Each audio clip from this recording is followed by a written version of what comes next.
welcome back to the BizBlend podcast, listeners, where real, raw, authentic conversations spark fresh perspectives. Now, today's episode is really, really interesting, really super inspiring, listeners. We have Debra Erickson. She is the executive chef, entrepreneur, and founder of the Blind Kitchen. Now, Debra's mission: empowering people with vision loss to cook safely and confidently. And in this conversation, we will be diving into the real challenges and the ingenious solutions behind Debra's journey. So let's quickly get started. Debra, welcome to the show, and I'm really, really honored to have you with us. Well, thank you, Sana. The honor's all mine. I appreciate it. So, Deborah, your mission is to empower people with vision loss to cook safely and independently. So let's dive deep into your story. What were some of the earliest challenges you faced when navigating a professional kitchen? And I mean, how did you adapt? Yes. In order to be able to measure confidently, know what the temperatures are Hmm. confidently, I had to do a lot of adaptations, and that's using tactile markings and things like that. But I would say the biggest obstacles were one, other people hesitating to include me as a team member, that they were afraid I'd get hurt or I'd hurt them. And so one was overcoming their fears, helping them to understand that I could be competent and I could be safe. The other big obstacle was time. I'm slower than most people. I can't just put something down and then retrieve it, glance at it. I've got to be thoughtful about it and take a few extra seconds and multiply that times 100 things putting down. It really ends up in being time. So those were my two biggest barriers were misconceptions of my abilities and also time constraints. Wow. And as a professional, as a chef, I think time it is such a kind of, as we see, as we know, important component of this profession, because you have to be like, on your toes, putting out the dishes, prepping up everything, and, on time, served hot to the customers. I would really love to know, how did you adapt to it? I mean, uh, did you kind of practiced yourself to work during that particular time slot or time restriction, or you completely pivoted into something else? I mean, the So birth of the blind kitchen. Yeah, so I always knew I wanted to teach. I didn't really want to work as a professional chef for many years or own my own restaurant or catering business. I Mm. always knew I wanted to teach, and I was not a good cook before culinary school. I could Yeah. get by, but I didn't I read packages and opened cans. I mean, that was the way I knew to cook. And so when I decided what I was gonna teach now that I'd lost my vision. I have taught at the college level in the past, and I love teaching adults that want to be there. The children, not so much. Um, so I knew I wanted to teach, and when I decided what I was gonna teach, I thought I'd like to teach cooking. I was in the teaching kitchen with my mentor and my instructor, and we were having an enjoyable time, and I was learning. I thought, "I could teach this." And then I thought, "Oh, I don't know how to teach that. I don't even know how to do it." So, I'm very skills based, and so I thought, well, where could I learn more about teaching cooking than cooking school? And that's how I ended up going there, and they were wonderful. The adaptations were many. My braille's really slow, but they brailled everything that I needed. And they used, articulated what they were doing quite well. So it just took a lot, and as I said, time, it's very much like the cooking shows where everybody's running around like crazy, but in a culinary kitchen, one of the nice things about it is there's a lot of very conscious communication. Yes, chef. No, chef. Door, Yeah. corner, hot Yeah. pan behind you. So that's part of the culture. But when it came time to the exams, everybody's running around like crazy. You have to get set up, you have to do your dishes, and I'm the only one using a cane. It was a kind of a danger. All those communication things went right out the window. People were panicked and pressured. I mean, I'm not complaining at all, but I never finished a practical exam on time because I figured it was better to get the seasoning right and make an attractive presentation. I'd lose more points if I didn't do those than I'd lose less points if I just didn't finish on time, but finished well, so it worked out just fine. Well, yeah. But in all of this, Deborah, one thing I would like to ask, and this I strongly believe is the key here, that sometimes we kind of overcomplicate our difficulties and blockers, and we keep on having judgments about our capabilities or skills. But from your journey, what I can see is, although kind of having a limitation there, you still pivoted. You still tried to identify that instead of being a chef right now, it's I'm good at teaching. Let me pivot into this particular career, and that requires a super strong mindset, super strong. Do you, I mean, what kind of mental shifts um, were essential for you to keep pushing forward, when external systems, they weren't designed for you? Excellent question. And I'm extremely independent, so I don't like to ask for help. That was one of my biggest, I can do this. I can't ask anybody for help. So it's knowing yourself and knowing what turns you on. That's part of this whole thing is teaching is just a part of who I am. I can't not teach. It's just part of who I am. And so I found a subject that I was equally passionate about because cooking's not just about the taste, it's art, it's history, it's science, it's chemistry, it's all of that, and so my brain was just constantly being fed, and I really loved that part of it, and so, you know, if I were to wait for the world to bend itself, that everything was tactile, everything, had some type of way for me to know what it is, I'd be Mhm. sitting alone in my living room twiddling my thumbs. And I'd be very sad. It wouldn't be what I'd want to be. So everybody has something. Just sometimes people can see it and some people can't. Like if they see my white cane, people know I have a vision impairment of some type. Um, Mm, but the way I look at the world is that everybody's got something. Maybe they're in an abusive relationship. mm, Maybe they have stomach problems or back problems and they're in constant pain all the time. There are some things we don't know that other people might have.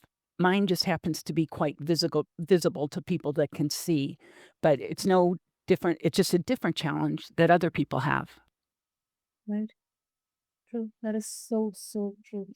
And you know what, Deb? I mean, I was having another conversation. We were talking about disability in the workplace, how it is conceived and how it actually should be looked at. So I think having a limitation in there or one door closed, it kind of, gives you superpowers. I mean, uh, it kind of gives you, as you said, you mentioned that you are independent. It gives you that superpower. So I would love to know. I mean, what kind of superpowers you explode within you during this, entire journey of uh, pivoting and transitioning from culinary school, then to launching your own business. Yeah, I have a friend who's blind, and she can read Braille like 350 words a minute, and she has a T-shirt that says "Braille is my superpower," and I think that really Wow. is a superpower because 'cause I'm very, very slow. Um, I would say if I had to choose a superpower, that word, I hesitate a bit with it, but it would be tenacity.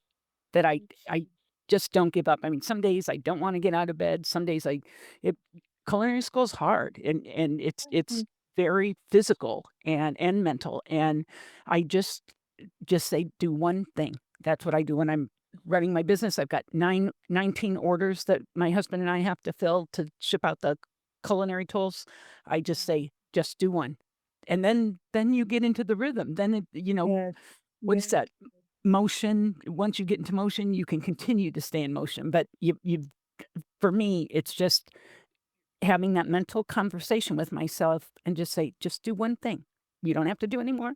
But then I know me. I just keep going.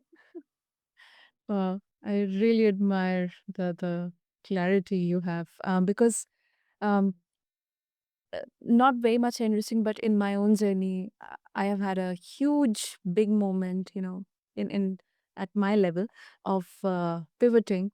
Um, it was really, really such a bold decision for me to get away from a stable paycheck, traditional corporate life to a bit of a dynamic and more of a learning phase here after 10 years of hustle. But this has really, really taught me so many things about myself. So I really admire your clarity, Deb. Really admire. And you are absolutely right. Some days I feel like, oh, I don't want to record any shows right now. I don't just want to do. But then I start with one, and then I don't know, somehow I get that rhythm. Okay, fine. Let's do it. I am in that flow right now. It's exactly the same. We do different jobs, but we all have there's tasks that need to be done, and nobody's gonna do it if we don't. Exactly. That's motivating. Oh, great, great, Deb. And talking about the blind kitchen, it focuses on empowering others with vision loss. So, what feedback or any heartwarming success stories have most deeply kind of affirmed that you are making an impact. Your work is making an impact. Probably because I'm a woman and I am very close to other women. Um, Age-related vision loss is a thing, especially with all the baby boomers. So Yeah. I get emails and stories from women mostly. Certainly there are men too that like to do grilling and stuff like that, but because of age-related vision loss, they don't know how to get back into their kitchens and not get cut and not get burnt. But there are ways to do it. So I'll get emails saying, I have not cooked for 7 years. I loved cooking for my family. It was my love language for them, and I Mm. did it every Thanksgiving or every Hanukkah. That was people counted on me, and I haven't been able to do it for 7 years. But now I'm doing it again, and I just didn't know how I could do it safely. And those are the ones that hit me as a mother and a wife and a sister. They make me emotional. They really do. Mm. Definitely, definitely. Wow. Wow. That struck a chord within me. Yes, that's a real difference made there, and that's real intersection of or blending of business with purpose and impact, actual impact. And Yes, for sure. Deb, if let's also look at this from a business perspective. I mean, entrepreneurship is not easy, and that too in the food industry, in the culinary industry, it becomes much more difficult. How do you balance the demands of entrepreneurship while also staying true to your mission of accessibility and empowerment? Yes, I do a lot of speaking and teaching, and that helps keep me focused on what I'm doing. But the actual physical demands and the forms are those are very difficult to get over, but they have visual interpretation services that you can some are free, some you pay for, but if I'm having a problem, many computer, apps are not accessible. It'll say button, button, button, and I have no idea what that button is. Is it checkout? Is it add to cart? Is it, go backwards? I just don't have if the programmers don't label them, then I it's inaccessible. So I can have people remote into my computer to help me.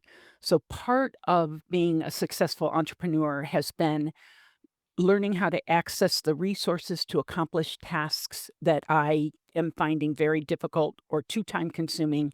It that's been a lot of it is I need to get this done.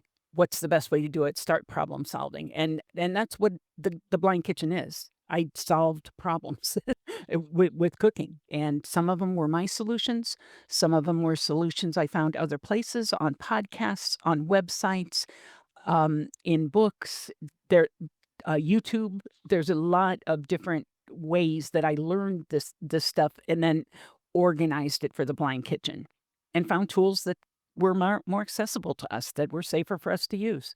And I'm not using plastic knives. I'm using real knives with blades, and Wow. I can clean them safely. And there's a knife brush that it looks like a pair of false teeth. It's like a plastic tube or U shaped, and all the bristles are in the middle of it, are in the center facing each other. So the knife goes into it and you move it back and forth, and the brushes clean it. They're in touch with the blade. I am not. And that plastic U is in the between my thumb and my finger, so that knife can't come through it to cut my hand. So it's a efficient, safe way. That wasn't made for blind people, but it sure helps us keep safe and clean, and that's really important. Wow. That is such a great, I should rather say creativity, improvisation in there. And I think learning as an entrepreneur, it is so important. Sometimes because generally entrepreneurs or successful business owners, they'll think, "Oh, I've achieved everything. I'm at that stage when I need not learn anything right now." But I think you set such a great example of learning on the go, and I think your model, it offers really vital important lessons for socially driven businesses. So that is really interesting to see. It's really interesting to see, Deb, to juggle growth with purpose. Well, thank you. I enjoy what I do, and it's a privilege to be able to get paid for something that you love to do. That's hard to find in this world. Oh, that's really hard. That's really hard. Oh, wow. Okay. And a bit of a different perspective here. So practically, I mean, I'm just saying this from could be our listeners' perspective that your business, Deb, while it is inspiring, empowering, it serves only a niche market, and therefore it kind of limits its scalability.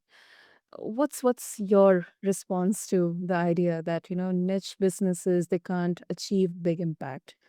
I'm very sure there's going to be a very interesting perspective. Well, That it's a good question, and it is a problem. There's no doubt about it. There's only a limited number of blind people in the world, and the other problem is the unemployment rate in the US of legally blind people is hovers at 70%. So a lot of not everyone, I mean, there's a lot of at least 30% of legally blind people work and do good jobs, but there's a lot of people that are on limited income. So that's another thing I'm trying to figure out. But the thing is we have about 100 tools in the blind kitchen now, and only about 10% of them were made for the blind and visually impaired. Most of them are mainstream. And that's one of the reasons I appreciate you giving me a voice on this platform. mm, Maybe someone has arthritis or rheumatism and has a hard time, mm, cleaning their knives. That would work for them as well. 90% of my stuff are not just for blind people. Yeah, other people can use them too. So that's one of the reasons I'm trying to grow my company is to be exposed to different audiences. One podcast I'm going to be doing now is going to be on grilling. I have a grilling collection that has 10 tools that are very adaptive for grilling. So there's a lot of people that are older with vision loss that don't identify as legally blind and but they have a hard time seeing when they're outdoors grilling.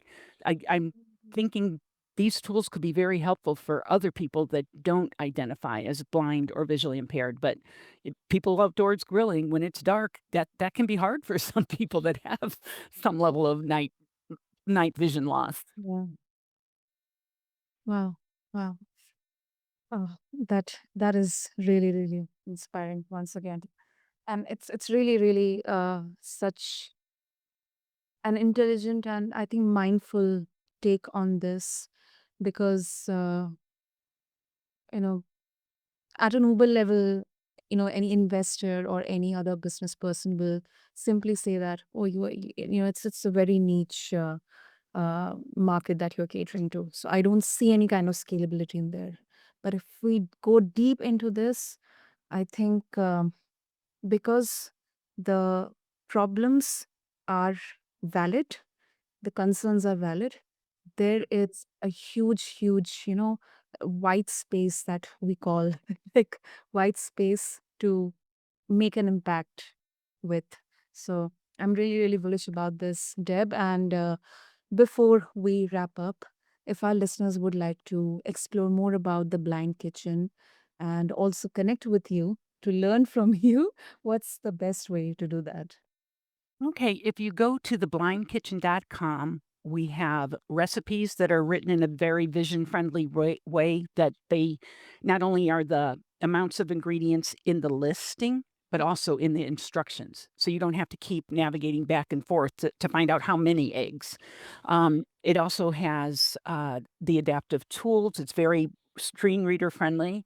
Um, and it also has what I think is the heart of the Blind Kitchen. It's the Blind Kitchen Library, and it has tips on how do you identify things in closed containers. How do you label them? So the next time you go to touch these 2 cans of soup, and you'll know which is which. Organizing, cleaning, uh, dining out, that can be quite challenging. Mhm. Entertaining in your home. A lot of people don't think it's possible to do if you have vision loss, but we have Mhm. 12 categories of things. Yeah, this is brilliant, brilliant. Wow, I'll make sure to have all the links in the show notes, Deb. And I couldn't thank you enough for giving me this opportunity because every conversation here I do, it's a learning one. So thank you so much for reminding me, and I'm very sure for our listeners as well that problem solving and resilience, they do redefine the boundaries of success, and that learning is irrespective of your age or whatever success you have achieved. It is timeless. So thank you so much, Deb, for this. Thank you for having me. I really appreciate it. Great. And listeners, I encourage all of you to visit the Blind Kitchen to learn more. I'll have all the links in the show notes. Share this episode with your loved ones or anyone who you believe they will be touched by this. And stay tuned to BizBlend for more such bold conversations right here with your host, Sana. Thank you.